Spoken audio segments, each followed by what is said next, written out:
ਇਹ ਬਹੁਤ ਗੰਭੀਰ ਸਵਾਲ ਹੈ। ਤੱਕ ਕਿਸਾਨ ਨੂੰ ਜਿਵੇਂ ਸਰਕਾਰਾਂ ਲਪੇਟਣਾ ਚਾਹੁੰਦੀਆਂ ਸੀ ਨਹੀਂ ਲਪੇਟ ਸਕੀਆਂ ਤਾਂ ਕਿਸਾਨ ਜਥੇਬੰਦੀਆਂ ਦੀ ਬਦੌਲਤ ਹੈ।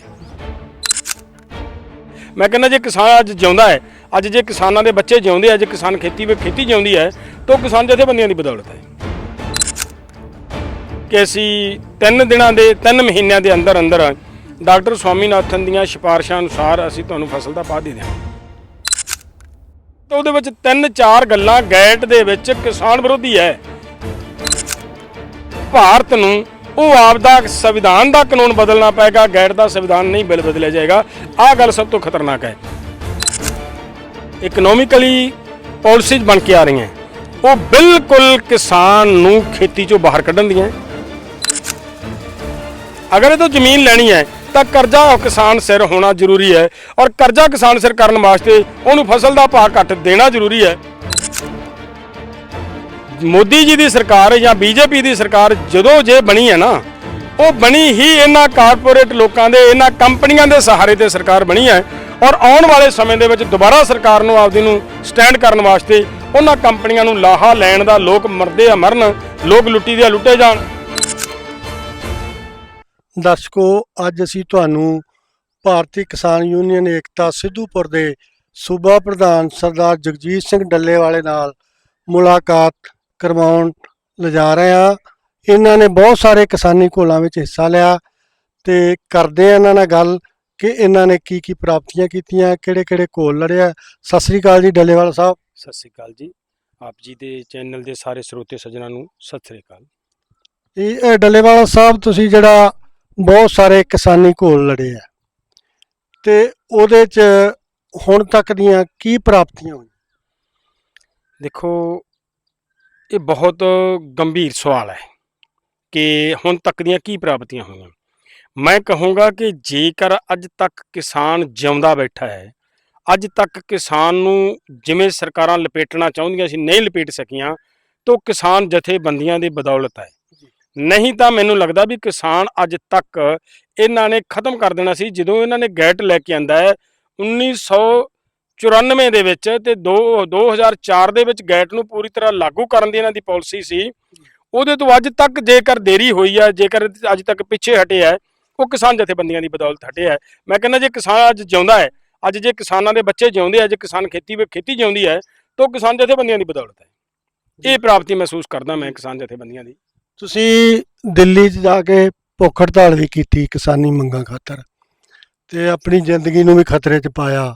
12-13 ਦਿਨ ਦੀ ਜਿਹੜੀ ਤੁਹਾਡੀ ਹੜਤਾਲ ਚੱਲੀ, ਉਸ ਸਮੇਂ ਤੁਹਾਡੇ ਨਾਲ ਸਰਕਾਰ ਨੇ ਕੋਈ ਵਾਅਦਾ ਕੀਤਾ ਸੀ, ਇਹ ਭਰੋਸਾ ਦਿੱਤਾ ਸੀ ਕਿ ਅਸੀਂ ਤੁਹਾਨੂੰ ਜਿਹੜਾ ਸਵਾਮੀਨਾਥਨ ਦੀ ਰਿਪੋਰਟ ਲਾਗੂ ਕਰਾਂਗੇ, ਉਹ ਫਿਰ ਸਿਰੇ ਕਿਉਂ ਨਹੀਂ ਲੱਗ ਸਕੀ? ਕੀ ਰਹਿ ਗਿਆ?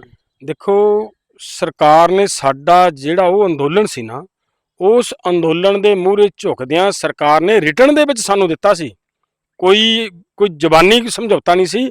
ਰਿਟਨ ਦੇ ਵਿੱਚ ਸਾਨੂੰ ਆਪਦੇ ਲੈਟਰ ਪੈਡ ਦੇ ਉੱਤੇ ਸਾਈਨ ਕਰਕੇ ਲਿਖ ਕੇ ਦਿੱਤਾ ਹੈ ਕਿ ਅਸੀਂ 3 ਮਹੀਨਿਆਂ ਦੇ ਅੰਦਰ ਅੰਦਰ ਡਾਕਟਰ ਸਵਾਮੀਨਾਥਨ ਦੀਆਂ ਸਿਫਾਰਿਸ਼ਾਂ ਅਨੁਸਾਰ ਅਸੀਂ ਤੁਹਾਨੂੰ ਫਸਲ ਦਾ ਭਾਅ ਦੇ ਦਿਆਂਗੇ।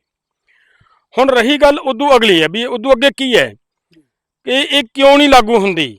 ਇਹਨੂੰ ਗੱਲ ਨੂੰ ਸਮਝਣ ਵਾਸਤੇ ਬਹੁਤ ਜ਼ਰੂਰੀ ਹੈ ਦੋ ਗੱਲਾਂ ਦਾ ਧਿਆਨ ਦੇ ਵਿੱਚ ਲੈਣਾ ਕਿ ਡਾਕਟਰ ਸਵਾਮੀਨਾਥਨ ਰਿਪੋਰਟ ਲਿਖਦਾ 2004 ਤੋਂ ਲੈ ਕੇ 2006 ਚ, ਇਹਨਾਂ 2 ਸਾਲਾਂ ਦੇ ਵਿੱਚ ਇਹ ਰਿਪੋਰਟ ਤਿਆਰ ਹੁੰਦੀ ਹੈ। ਔਰ ਉਸ ਤੋਂ ਪਹਿਲਾਂ ਗੈਟ ਦੇ ਉੱਤੇ ਸਾਈਨ ਕਰ ਦਿੰਦੀ ਹੈ ਭਾਰਤ ਸਰਕਾਰ 1994 ਚ।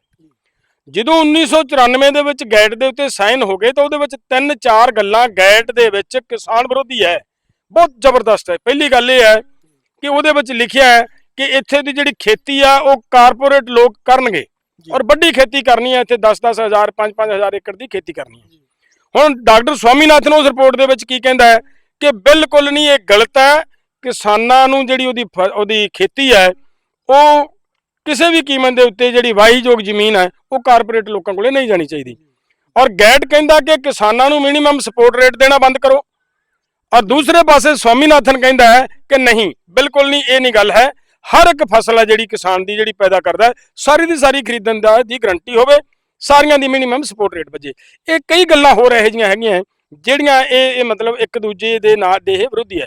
ਹੁਣ ਗੈਟ ਦੇ ਵਿੱਚ ਲਿਖਿਆ ਕੀ ਹੈ ਇੱਕ ਬਹੁਤ ਖਤਰਨਾਕ ਗੱਲ ਗੈਟ ਦੇ ਵਿੱਚ ਇਹ ਲਿਖੀ ਹੈ ਕਿ ਅਗਰ ਗੈਟ ਦਾ ਕੋਈ ਵੀ ਕਾਨੂੰਨ ਭਾਰਤ ਦੇ ਸੰਵਿਧਾਨ ਦੇ ਵਿਰੋਧੀ ਹੋਏਗਾ ਤਾਂ ਭਾਰਤ ਨੂੰ ਉਹ ਆਪਦਾ ਸੰਵਿਧਾਨ ਦਾ ਕਾਨੂੰਨ ਬਦਲਣਾ ਪਏਗਾ, ਗੈਟ ਦਾ ਸੰਵਿਧਾਨ ਨਹੀਂ ਬਦਲਿਆ ਜਾਏਗਾ। ਆਹ ਗੱਲ ਸਭ ਤੋਂ ਖਤਰਨਾਕ ਹੈ। ਅਗਰ ਇਹ ਅੱਜ ਨੋਟੀਫਾਈ ਕਰ ਦਿੰਦੇ ਆ, ਨੋਟੀਫਿਕੇਸ਼ਨ ਜਾਰੀ ਕਰ ਦਿੰਦੇ ਆ ਕਿ ਸਵਾਮੀਨਾਥਨ ਦੀ ਰਿਪੋਰਟ ਅਨੁਸਾਰ ਅਸੀਂ ਫਸਲ ਦਾ ਭਾਅ ਦੇਵਾਂਗੇ, ਸਮਝ ਲਓ ਕਾਨੂੰਨ ਬਣ ਗਿਆ। ਲੇਕਿਨ ਉਹ ਕਾਨੂੰਨ ਆ ਜਿਹੜਾ ਉਹ ਗੈਟ ਦੇ ਵਿਰੁੱਧ ਹੈ। ਇਸ ਕਰਕੇ ਸਾਡੀਆਂ ਸਰਕਾਰਾਂ ਜਿੰਨਾ ਵੀ ਕੰਮ ਕਰ ਰਹੀਆਂ ਗੈਟ ਨੂੰ ਲਾਗੂ ਕਰਨ ਲਈ ਕਰ ਰਹੀਆਂ। ਇਸ ਕਰਕੇ ਸਾਡੀ ਜਿਹੜੀ ਡਾਕਟਰ ਸਵਾਮੀਨਾਥਨ ਦੀ ਰਿਪੋਰਟ ਦੀ ਜਿਹੜੀ ਗੱਲ ਸੀਗੀ ਉਹ ਇਹਨਾਂ ਨੇ C2+50 ਦੇਣ ਦੀ ਗੱਲ ਕੀਤੀ ਸੀ, A2+FL ਦੇ ਕੇ ਲੋਕਾਂ ਦੇ ਵਿੱਚ ਡੰਕਾ ਵਜਾਤਾ। ਲਓ ਜੀ ਅਸੀਂ ਸਵਾਮੀਨਾਥਨ ਦੀ ਰਿਪੋਰਟ ਦੇਤੀ, ਸਵਾਮੀਨਾਥਨ ਦੀ ਰਿਪੋਰਟ ਦੇਤੀ, ਉਹ ਜੋ ਕਿ ਬਿਲਕੁਲ ਇਹਨਾਂ ਦੀ ਸਰਾਸਰ ਝੂਠ ਹੈ। ਉਹ ਬਿਲਕੁਲ ਹਜੇ ਸਵਾਮੀਨਾਥਨ ਦੀ ਰਿਪੋਰਟ ਨਹੀਂ ਮਿਲੀ ਔਰ ਉਹ ਤੇ ਲੜਾਈ ਸਾਡੀ ਹਜੇ ਜਾਰੀ ਹੈ। ਜਿਹੜੀ ਅੱਜ ਦੇ ਹਾਲਾਤਾਂ 'ਚ ਜਿਹੜੀ ਕਿਸਾਨੀ ਕਿੱਥੇ ਖੜੀ ਹੈ ਤੇ ਕੀ ਅਸੀਂ ਇਹਨੂੰ ਜਿਹੜਾ ਇਸ ਕਿੱਤੇ ਨੂੰ ਅਸੀਂ ਜਾਰੀ ਰੱਖ ਸਕਾਂਗੇ ਇਹਨਾਂ ਹਾਲਾਤਾਂ? ਦੇਖੋ ਜਿਹੜੀ ਸਰਕਾਰ ਦੀ ਜਿਹੜੀਆਂ ਪਾਲਿਸੀਆਂ ਆ ਰਹੀਆਂ ਇਹ ਜਿਹੜੀਆਂ ਨਵੀਆਂ ਇਕਨੋਮਿਕਲੀ ਪਾਲਿਸੀਜ਼ ਬਣ ਕੇ ਆ ਰਹੀਆਂ ਉਹ ਬਿਲਕੁਲ ਕਿਸਾਨ ਨੂੰ ਖੇਤੀ ਚੋਂ ਬਾਹਰ ਕੱਢਣ ਦੀਆਂ। ਕਿਸਾਨ ਨੂੰ ਖੇਤੀ ਨਹੀਂ ਕਰਨ ਦੇਣੀ ਇਹਨਾਂ ਨੇ। ਔਰ ਇਹਦਾ ਸਿਰਫ ਮੈਂ ਪਹਿਲਾਂ ਵੀ ਬੇਨਤੀ ਕੀਤੀ ਹੈ ਕਿ ਕਿਸਾਨ ਜੇ ਹਜੇ ਤੱਕ ਰੀਂਗ ਰਿਹਾ ਹੈ ਤਾਂ ਇਸ ਕਰਕੇ ਰੀਂਗ ਰਿਹਾ ਹੈ ਕਿ ਜਥੇਬੰਦੀਆਂ ਰੌਲਾ ਪਾ ਰਹੀਆਂ, ਦਿਹਾਈ ਪਿੱਟੀ ਜਾ ਰਹੀ ਹੈ, ਜਿਹਦੇ ਕਰਕੇ ਕਿਸਾਨ ਜਿਉਂਦਾ ਨਹੀਂ। ਤਾਂ ਇਹਨਾਂ ਦੀ ਪਾਲਿਸੀ ਕੀ ਹੈ ਕਿ ਇੱਥੇ ਕਾਰਪੋਰੇਟ ਲੋਕਾਂ ਤੋਂ ਖੇਤੀ ਕਰਵਾਉਣੀ ਹੈ, ਇਸ ਖੇਤੀ ਨੂੰ ਫੇਲ ਕਰਨਾ, ਖਤਮ ਕਰਨਾ। ਜਿਹੜੀ 5-5, 7-7, 10-10 ਏਕੜ ਦੀ ਖੇਤੀ ਕਿਸਾਨ ਕਰਦੇ ਹੈ, ਇਹ ਸਨ 2000 ਦੀ ਐਗਰੀਕਲਚਰ ਪਾਲਿਸੀ ਪੜ੍ਹ ਕੇ ਦੇਖੋ। ਇਸ ਪਾਲਿਸੀ ਦੇ ਵਿੱਚ ਸਪਸ਼ਟ ਲਿਖਿਆ ਹੈ ਕਿ ਆਹ ਖੇਤੀ ਬੜੀ ਛੋਟੀ ਹੈ ਜਿਹੜੀ ਸਾਡਾ ਅੱਜ ਮਤਲਬ ਪੰਜਾਬ ਦਾ ਕਿਸਾਨ ਕਰ ਰਿਹਾ ਹੈ, ਇਹਨੂੰ ਖਤਮ ਕਰੋ ਔਰ ਇੱਥੇ ਵੱਡੀ ਖੇਤੀ ਲੈ ਕੇ ਆਓ। ਸੋ ਇੱਥੇ ਇਹਨਾਂ ਹਾਲਾਤਾਂ ਦੇ ਵਿੱਚ ਕਿਸਾਨ ਦਾ ਟਿਕ ਪਾਉਣਾ ਬੜਾ ਮੁਸ਼ਕਲ ਹੈ। ਇਹ ਜਿਹੜਾ ਕਰਜ਼ਾ ਕਿਸਾਨ ਸਿਰ ਚੜਾਇਆ ਗਿਆ ਇਹ ਵੀ ਇਸੇ ਕਰਕੇ ਚੜਾਇਆ ਗਿਆ ਔਰ ਜਾਣਬੁੱਝ ਕੇ ਚੜਾਇਆ ਗਿਆ ਤਾਂ ਕਿ ਕਿਸਾਨ ਕਰਜ਼ਾਈ ਹੋਏਗਾ। ਅਗਰ ਇਹ ਤੋਂ ਜ਼ਮੀਨ ਲੈਣੀ ਹੈ ਤਾਂ ਕਰਜ਼ਾ ਕਿਸਾਨ ਸਿਰ ਹੋਣਾ ਜ਼ਰੂਰੀ ਹੈ ਔਰ ਕਰਜ਼ਾ ਕਿਸਾਨ ਸਿਰ ਕਰਨ ਵਾਸਤੇ ਉਹਨੂੰ ਫਸਲ ਦਾ ਭਾਅ ਘੱਟ ਦੇਣਾ ਜ਼ਰੂਰੀ ਹੈ। ਇਸ ਕਰਕੇ ਸਾਰਾ ਇਹ ਤਾਣਾ ਬਾਣਾ ਇਸ ਗੱਲ ਤੇ ਜ਼ੋਰ ਲੱਗਿਆ ਕਿ ਕਿਸਾਨ ਨੂੰ ਖੇਤੀ ਚੋਂ ਬਾਹਰ ਕੱਢਣਾ ਹੈ ਔਰ ਪੂਰਾ ਯਤਨ ਹੈ ਇਹਨਾਂ ਦਾ ਕਿ ਕਿਸਾਨ ਨੂੰ ਖੇਤੀ ਚੋਂ ਬਾਹਰ ਕੱਢ ਕੇ ਹਟਣਗੇ। ਔਰ ਇਹਨਾਂ ਹਾਲਾਤਾਂ ਦੇ ਵਿੱਚ ਕਿਸਾਨ ਦਾ ਖੇਤੀ ਦੇ ਵਿੱਚ ਟਿਕ ਪਾਉਣਾ ਬਹੁਤ ਮੁਸ਼ਕਲ ਹੈ। ਜਿਹੜਾ ਹੁਣ ਡੀਜ਼ਲ ਹੈਗਾ ਜਾਂ ਪੈਟਰੋਲ ਹੈਗਾ, ਇਹ ਜਿਹੜਾ ਅੰਤਰਰਾਸ਼ਟਰੀ ਮਾਰਕੀਟ ਵਿੱਚ ਦਿਨੋਂ ਦਿਨ ਸਸਤਾ ਹੋ ਰਿਹਾ, ਇੰਨਾ ਸਸਤਾ ਹੋ ਗਿਆ ਕਿ ਬਹੁਤ ਸਾਲਾਂ ਦਾ ਜਿਹੜਾ ਰਿਕਾਰਡ ਟੁੱਟ ਗਿਆ। ਪਰ ਜਿਹੜਾ ਇੱਥੇ ਰੋਜ਼ ਮਹਿੰਗਾ ਹੋ ਰਿਹਾ ਔਰ ਡੀਜ਼ਲ ਜਿਹੜਾ ਉਹ ਪੈਟਰੋਲ ਨਾਲੋਂ ਮਹਿੰਗਾ ਕਰ ਦਿੱਤਾ ਗਿਆ, ਜਿਹਨੂੰ ਕਿਸਾਨੀ ਜ਼ਿਆਦਾ ਵਰਤਦੀ ਹੈ। ਇਹਦੇ ਬਾਰੇ ਤੁਸੀਂ ਦੇਖੋ, ਜਿੱਦਾਂ ਇਹਨਾਂ ਨੇ ਡੀਜ਼ਲ ਪੈਟਰੋਲ ਦੀਆਂ ਕੀਮਤਾਂ ਨੂੰ ਡੀਗ੍ਰੇਡ ਕੀਤਾ, ਆਪਣਾ ਡੀਕੰਟਰੋਲ ਕੀਤਾ ਹੈ, ਉਸ ਦਿਨ ਸਰਕਾਰ ਨੇ ਬੜਾ ਸਪਸ਼ਟ ਇਹ ਕਿਹਾ ਸੀ ਕਿ ਇਹਦਾ ਲੋਕਾਂ ਨੂੰ ਫਾਇਦਾ ਹੋਊਗਾ ਜਦੋਂ ਮਾਰਕੀਟ ਦੇ ਵਿੱਚ ਕੌਮਾਂਤਰੀ ਮਾਰਕੀਟ ਦੇ ਵਿੱਚ ਰੇਟ ਡਾਊਨ ਹੋਣਗੇ ਤਾਂ ਲੋਕਾਂ ਨੂੰ ਮਤਲਬ ਸਸਤਾ ਮਿਲਿਆ ਕਰੇਗਾ। ਹੁਣ ਜਦੋਂ ਕੌਮਾਂਤਰੀ ਮਾਰਕੀਟ ਦੇ ਵਿੱਚ ਰੇਟ ਡਾਊਨ ਆਉਂਦੇ ਆ ਉਦੋਂ ਕੰਪਨੀਆਂ ਨੂੰ ਹੋਰ ਲਾਭ ਲੈਣ ਦਾ ਮੌਕਾ ਦਿੱਤਾ ਜਾਂਦਾ। ਕਾਰਨ ਕੀ ਹੈ? ਮੋਦੀ ਜੀ ਦੀ ਸਰਕਾਰ ਜਾਂ ਬੀਜੇਪੀ ਦੀ ਸਰਕਾਰ ਜਦੋਂ ਜੇ ਬਣੀ ਹੈ ਨਾ, ਉਹ ਬਣੀ ਹੀ ਇਹਨਾਂ ਕਾਰਪੋਰੇਟ ਲੋਕਾਂ ਦੇ, ਇਹਨਾਂ ਕੰਪਨੀਆਂ ਦੇ ਸਹਾਰੇ ਤੇ ਸਰਕਾਰ ਬਣੀ ਹੈ। ਔਰ ਆਉਣ ਵਾਲੇ ਸਮੇਂ ਦੇ ਵਿੱਚ ਦੁਬਾਰਾ ਸਰਕਾਰ ਨੂੰ ਆਪਦੀ ਨੂੰ ਸਟੈਂਡ ਕਰਨ ਵਾਸਤੇ ਉਹਨਾਂ ਕੰਪਨੀਆਂ ਨੂੰ ਲਾਹਾ ਲੈਣ ਦਾ, ਲੋਕ ਮਰਦੇ ਆ ਮਰਨ, ਲੋਕ ਲੁੱਟੀ ਦੇ ਲੁੱਟੇ ਜਾਣ, ਲੇਕਿਨ ਉਹਨਾਂ ਕੰਪਨੀਆਂ ਦੀ ਜੇਬਾਂ ਭਰਨੀਆਂ ਤਾਂ ਕਿ ਉਹ ਕੱਲ ਨੂੰ ਸਾਨੂੰ ਇਲੈਕਸ਼ਨ ਦੇ ਵਿੱਚ ਇਹਨਾਂ ਦੀ ਮਦਦ ਕਰ ਸਕਣ। ਇਸ ਗੱਲ ਦੇ ਉੱਤੇ ਆ ਕੇ ਮਤਲਬ ਸਾਡੇ ਲੋਕਾਂ ਦੀ ਕੋਈ ਪਰਵਾਹ ਨਹੀਂ ਕੀਤੀ ਜਾ ਰਹੀ ਔਰ ਪੂਰੇ ਦੇਸ਼ ਦਾ ਕਿਸਾਨ ਅੱਜ ਡੀਜ਼ਲ ਨੂੰ ਲੈ ਕੇ, ਕੱਲਾ ਕਿਸਾਨ ਨਹੀਂ ਮੈਂ ਕਹੂੰਗਾ ਹਰ ਵਰਗ ਦੇ ਲੋਕ ਤਰਾਹ ਕਰ ਰਹੇ ਹੈ ਕਿ ਡੀਜ਼ਲ ਕਦੇ ਵੀ ਇੰਨਾ ਮਹਿੰਗਾ ਨਹੀਂ ਸੀ ਹੋਇਆ ਜਿੰਨਾ ਇਸ ਵੇਲੇ ਮਤਲਬ ਹੋਇਆ। ਔਰ ਦੂਸਰਾ ਪੱਖ ਜੇ ਵੇਖੀਏ ਤਾਂ ਇੰਨਾ ਸਸਤਾ ਕਦੇ ਨਹੀਂ ਸੀ ਹੋਇਆ ਕੌਮਾਂਤਰੀ ਮਾਰਕੀਟ ਦੇ ਵਿੱਚ ਜਿੰਨਾ ਹੁਣ ਮਤਲਬ ਡੀਜ਼ਲ ਸਸਤਾ ਹੋਇਆ। ਔਰ ਇਹਨਾਂ ਹਾਲਾਤਾਂ ਦੇ ਵਿੱਚ ਇਹਨਾਂ ਨੇ ਜਦੋਂ ਡੀਜ਼ਲ ਸਸਤਾ ਹੋਵੇ ਡੀਜ਼ਲ ਨੂੰ ਹੋਰ ਮਹਿੰਗਾ ਕਰ ਦੇਣਾ, ਇਹ ਸਪਸ਼ਟ ਕਰਦਾ ਹੈ ਕਿ ਉਹ ਸਾਰੇ ਸਾਡੇ ਕਿਸਾਨਾਂ ਦੇ ਜਾਂ ਮਤਲਬ ਛੋਟੇ ਖਪਤਕਾਰਾਂ ਦੇ ਪੱਖ ਦੀ ਗੱਲ ਨਹੀਂ ਹੈ। ਇਹ ਤਾਂ ਜੇ ਸਰਕਾਰ ਕਰ ਰਹੀ ਹੈ ਤਾਂ ਉਹ ਕਾਰਪੋਰੇਟ ਲੋਕਾਂ ਦੇ ਔਰ ਕੰਪਨੀਆਂ ਦੇ ਪੱਖ ਦੇ ਵਿੱਚ ਜਾ ਕੇ ਉਹਨਾਂ ਦੇ ਕੋਲੋਂ ਮੁੜ ਦੁਬਾਰਾ ਇਹੀ ਸਰਮਾਇਆ, ਇਹੀ ਪੈਸਾ ਆਪਣੀਆਂ ਚੋਣਾਂ ਦੇ ਵਿੱਚ ਵਰਤਣ ਵਾਸਤੇ ਤਿਆਰੀ ਕੀਤੀ ਜਾ ਰਹੀ ਹੈ। ਇਸੇ ਕਾਰਨ ਜਿਹੜਾ ਖੇਤੀ ਲਾਹੇਵੰਦਾ ਧੰਦਾ ਨਹੀਂ ਰਿਹਾ ਔਰ ਸਾਡੀ ਜਿਹੜੀ ਆਉਣ ਵਾਲੀ ਇਹ ਨੌਜਵਾਨ ਪੀੜ੍ਹੀ ਹੈ ਉਹਦੀ ਦਿਲਚਸਪੀ ਜਿਹੜੀ ਖੇਤੀ 'ਚੋਂ ਬਿਲਕੁਲ ਘਟ ਗਈ ਹੈ। ਉਹ ਵਿਦੇਸ਼ਾਂ ਨੂੰ ਜਾ ਰਹੇ ਆ ਤੇ ਇਹ ਜਿਹੜਾ ਸਾਡਾ ਪਿਤਾ ਪੁਰਖੀ ਕਿੱਤਾ ਸੀ ਇਹ ਖਤਮ ਹੋਣ ਜਾ ਰਿਹਾ ਹੈ। ਤੇ ਇਹਦੇ ਬਾਰੇ ਤੁਸੀਂ ਹੋਰ ਕੋਈ ਸਲਾਹ, ਕੋਈ ਮਸ਼ਵਰਾ, ਕੀ ਸਾਨੂੰ ਕਰਨਾ ਚਾਹੀਦਾ, ਕੀ ਕਿਸਾਨਾਂ ਨੂੰ ਕਿਹੜੀ ਸੋਚ ਲੈ ਕੇ ਚੱਲਣਾ ਚਾਹੀਦਾ, ਉਹਦੇ ਬਾਰੇ? ਦੇਖੋ, ਮੈਂ ਇਹ ਬੜੀ ਵਧੀਆ ਗੱਲ ਕੀਤੀ ਹੈ ਤੁਸੀਂ ਵੀ ਸਾਨੂੰ ਕੀ ਕਰਨਾ ਚਾਹੀਦਾ ਔਰ ਸਾਨੂੰ ਆਫਟਰ ਆਲ ਇਹ ਕਰਨਾ ਪੈਣਾ ਹੈ। ਸਰਕਾਰ ਦੀ ਨੀਤੀ ਹੈ ਕਿ ਐਗਰੀਕਲਚਰ ਦੇ ਵਿੱਚੋਂ ਲੋਕਾਂ ਨੂੰ ਬਾਹਰ ਕੱਢਣਾ ਹੈ। ਇਸੇ ਕਰਕੇ ਕਰਜ਼ਾ ਚੜਾਇਆ ਗਿਆ ਕਿ ਲੋਕਾਂ ਦੇ ਬਸ ਕੰਟਰੋਲ ਤੋਂ ਖੇਤੀ ਬਾਹਰ ਹੋ ਜੇ ਔਰ ਇਹ ਕਰਜ਼ਾਈ ਹੋ ਕੇ ਜ਼ਮੀਨ ਵੇਚਣ ਲਈ ਤਿਆਰ ਹੋ ਜਾਣ। ਔਰ ਅੱਜ ਐਗਰੀਕਲਚਰ ਘਾਟੇ ਦਾ ਧੰਦਾ ਬਣਾਇਆ ਗਿਆ, ਜਾਣਬੁੱਝ ਕੇ ਬਣਾਇਆ ਗਿਆ। ਇਹ ਕੋਈ ਮਤਲਬ ਘਾਟੇ ਦਾ ਧੰਦਾ ਨਹੀਂ ਸੀ, ਘਾਟੇ ਦਾ ਧੰਦਾ ਜਾਣਬੁੱਝ ਕੇ ਬਣਾਇਆ ਗਿਆ ਕਿਉਂਕਿ ਲਗਾਤਾਰ ਇਹਨੂੰ ਜਿਹੜੀ ਫਸਲ ਦਾ ਭਾਅ ਹੈ ਉਹ ਲਾਗਤ ਨਾਲੋਂ ਘੱਟ ਮਿਲਿਆ। ਹੁਣ ਉਹਦਾ ਕਾਰਨ ਕੀ ਹੈ ਇਹਨਾਂ ਘੱਟ ਰੇਟ ਦੇਣ ਦਾ? ਕਿਉਂਕਿ ਮਤਲਬ ਚਾਹੁੰਦੇ ਆ ਕਿ ਜਿਹੜੀ ਲੋਕਾਂ ਨੇ ਇੱਥੇ ਸਾਡੇ ਨਾਲ ਲੜਨਾ ਹੈ, ਆਉਣ ਵਾਲੀ ਜਨਰੇਸ਼ਨ ਨੇ ਸਾਡੇ ਨਾਲ ਲੜਨਾ ਹੈ। ਜਦੋਂ ਅਸੀਂ ਇੱਥੇ ਗੈਟ ਵਰਗੀਆਂ ਪਾਲਿਸੀਆਂ ਲੈ ਕੇ ਆਉਂਦੇ, ਜਦੋਂ ਅਸੀਂ ਕਾਰਪੋਰੇਟ ਲੋਕਾਂ ਨੂੰ ਇੱਥੇ ਖੇਤੀ ਪਰੋਸ ਕੇ ਦੇਣੀ ਹੈ, ਉਦੋਂ ਇੱਥੋਂ ਦੀ ਨੌਜਵਾਨ ਪੀੜ੍ਹੀ ਹੈ ਜਿਹੜੀ ਉਹ ਸਾਡੇ ਨਾਲ ਲੜਾਈ ਲੜਨੀ ਉਹਨਾਂ ਨੇ, ਔਰ ਉਹ ਇੱਥੇ ਰਹੇ ਹੀ ਨਾ। ਇੱਥੋਂ ਦਾ ਗਰਾਊਂਡ ਨੂੰ ਸਾਫ਼ ਕਰਨਾ ਚਾਹੁੰਦੇ ਆ। ਜਿਵੇਂ ਕਿ ਤੁਹਾਨੂੰ ਇੱਕ ਮਤਲਬ ਹਿਸਟਰੀ ਦੀ ਗੱਲ ਹੈ, ਇਹ ਬੜੀ ਸਮਝਣ ਵਾਲੀ ਗੱਲ ਹੈ ਕਿ ਅਮਰੀਕਾ ਨੇ ਜਿਸ ਵੇਲੇ ਅਮਰੀਕਾ ਦੇ ਵਿੱਚ ਕ੍ਰਾਂਤੀ ਆਈ ਹੈ ਤੇ ਲੜਾਈ ਲੜੀ ਜਾ ਰਹੀ ਸੀ, ਤਾਂ ਸਪੇਨ ਨੇ ਕੀ ਕੀਤਾ ਸੀ? ਇੱਕ ਚਾਲ ਬਹੁਤ ਵੱਡੀ ਚੱਲੀ। ਉਹਨਾਂ ਲੋਕਾਂ ਨੂੰ ਕੰਬਲ ਦਿੱਤੇ ਜੀ ਵਾਇਰਸ ਲਾ ਕੇ, ਤਾਂ ਕਿ ਉਹ ਵਾਇਰਸ ਵਾਲਾ ਕੰਬਲ ਲੋਕ ਵਰਤਣ, ਉਹਦੇ ਨਾਲ ਰੋਗੀ ਹੋਣ, ਰੋਗੀ ਹੋ ਕੇ ਮਰਨ, ਸਾਨੂੰ ਗੋਲੀ ਸਿੱਕਾ ਬਰੂਦ ਚਲਾ ਕੇ ਮਾਰਨੇ ਹੀ ਨਾ ਪੈਣ, ਸਾਨੂੰ ਗਰਾਊਂਡ ਵਿਹਲੇ ਦਾ ਵਿਹਲਾ ਸਾਰਾ ਮਿਲ ਜੇ। ਉਹੀ ਸਾਡਾ ਨੀਤੀ ਇੱਥੇ ਮਤਲਬ ਅੱਜ ਵਰਤੀ ਜਾ ਰਹੀ ਹੈ। ਸਾਡੇ ਨੌਜਵਾਨਾਂ ਨੂੰ ਮਤਲਬ ਉਤਸ਼ਾਹਿਤ ਕਰਕੇ ਬਾਹਰ ਨੂੰ ਭੇਜਿਆ ਜਾ ਰਿਹਾ ਹੈ, ਔਰ ਘਰ ਦੇ ਵਿੱਚ ਬਾਹਰ ਦੇ ਮੂਹਰੇ ਮਤਲਬ ਆਈਲੈਟਸ ਦੇ ਮਤਲਬ ਲੱਗੇ ਹੋਇਆ ਬੋਰਡ। ਕਿਉਂ ਨਹੀਂ ਇੱਥੇ ਮਤਲਬ ਆਈਐਸ ਦੇ ਆਈਪੀਐਸ ਦੇ ਬੋਰਡ ਲੱਗ ਸਕਦੇ? ਕਿ ਆਈਐਸ ਆਈਪੀਐਸ ਕਿਉਂ ਨਹੀਂ ਕਰ ਸਕਦੇ? ਸਾਡੇ ਬੱਚੇ ਕਰ ਸਕਦੇ, ਲੇਕਿਨ ਸਾਨੂੰ ਉਤਸ਼ਾਹਿਤ ਕੀਤਾ ਜਾ ਰਿਹਾ ਹੈ ਕਿ ਇੱਥੇ ਬੱਚੇ ਨਿਕਲਣ ਔਰ ਇੱਥੋਂ ਦੀ ਜਿਹੜੀ ਜ਼ਮੀਨ ਅਸੀਂ ਹੜੱਪ ਕਰ ਸਕੀਏ।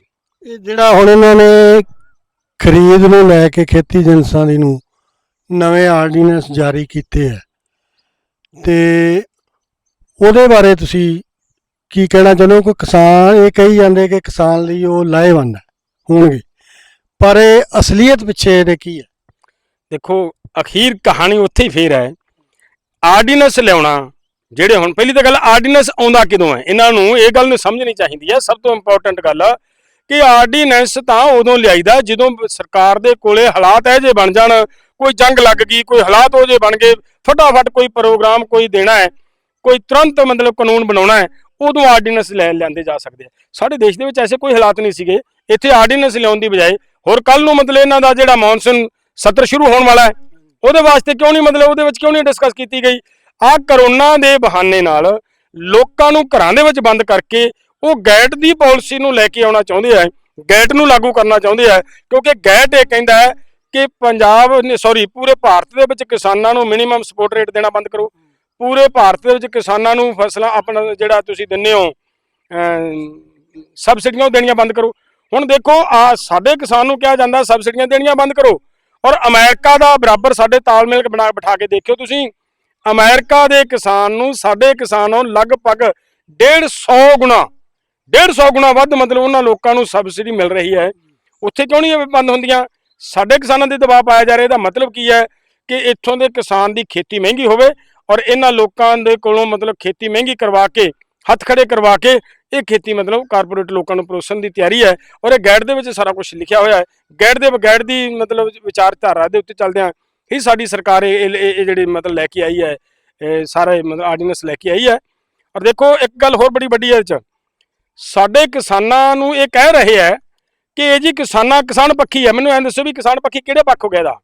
ਨੋਟ ਕਰਿਓ ਗੱਲ।